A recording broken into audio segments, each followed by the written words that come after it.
A 15-inch portable monitor? Let's check this out.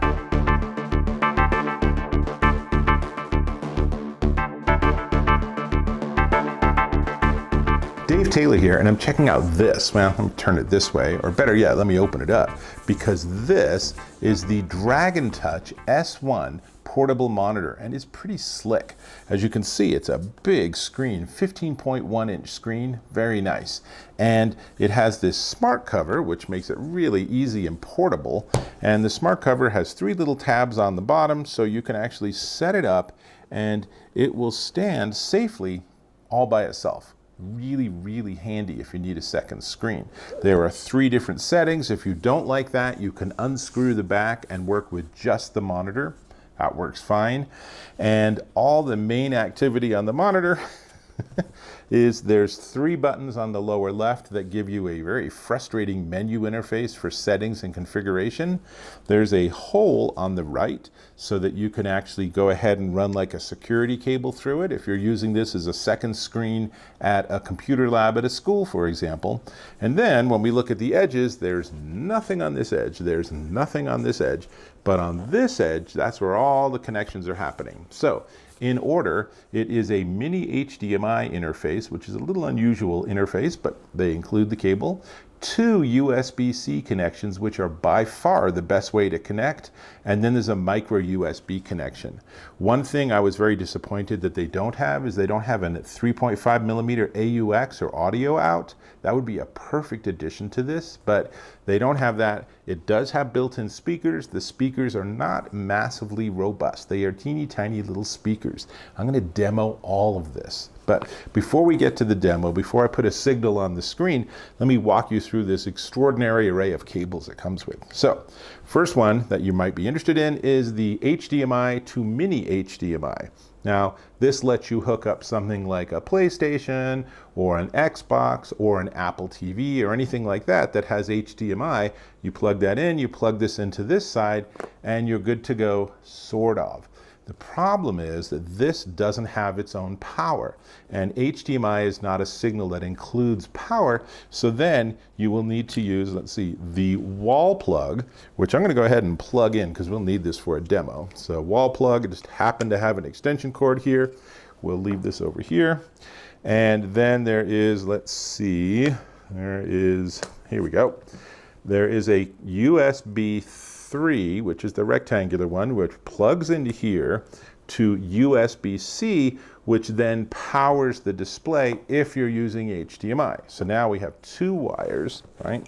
And if you don't have HDMI, but you have the display port on your computer or whatever device you're using, it comes with an HDMI to display port adapter. That's really handy. They really didn't need to include that, but I appreciate that they do.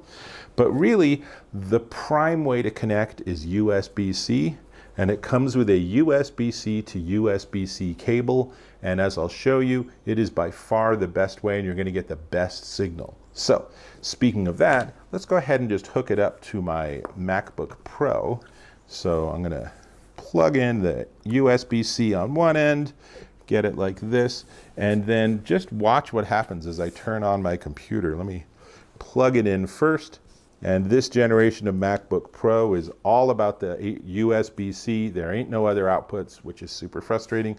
But I plugged it in and it's already powering on because there's power in that USB-C line. And now I'm mirroring what's on my computer display. So you can imagine if you're at a sales call, if you're a teacher, if you just want to show your friends what's going on, this is fantastic. I can use it and actually work on like my YouTube channel on the back end. Or obviously I can use it for something like streaming video off of Amazon Prime Video, Netflix, Hulu, whatever, right? So whatever you can get on your computer, you can mirror on here. All right, well, that's the Mac side of things.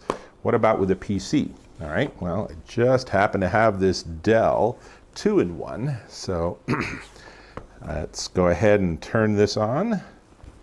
And then what I'm going to do is I'm just going to move that USB-C plug over to the Dell. And if the technology gods are with us, oops, then we should be seeing it mirroring on there any second.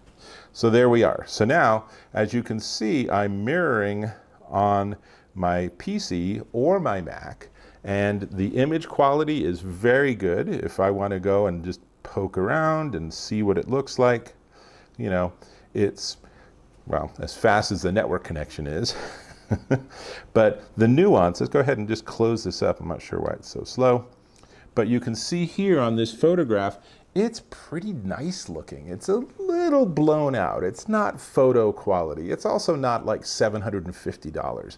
It's a very constrained set of engineering requirements that they have here because it needs to be portable and have no power or anything for a USB-C connection.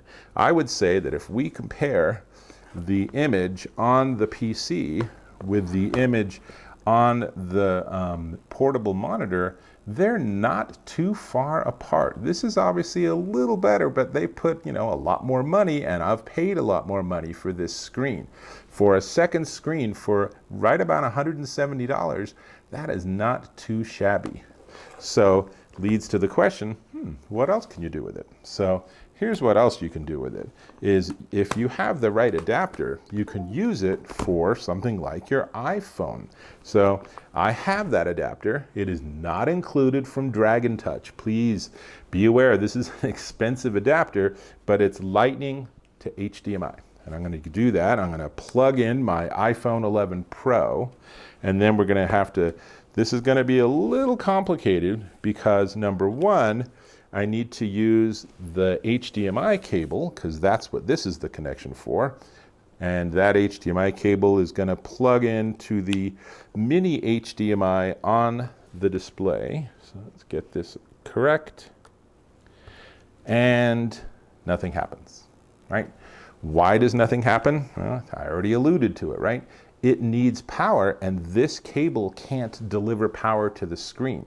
So that's what this is for. So now I'm going to use the USB cable that it's included, plugged into the wall, and then I'm going to plug it in here to one of the USB-C ports, and that will give it power, and then it will see the mini HDMI connection, and with any luck, we will then have my phone on there. Now, it's not very glamorous. There is a way to change the orientation in the menu system, but let me just show you. This menu system, I guarantee, will drive you bonkers. You can see it in the middle there. There's the plus and minus that let you step through options, but the way they designed it is it's super frustrating. And if we wait just a couple of seconds, it'll go away.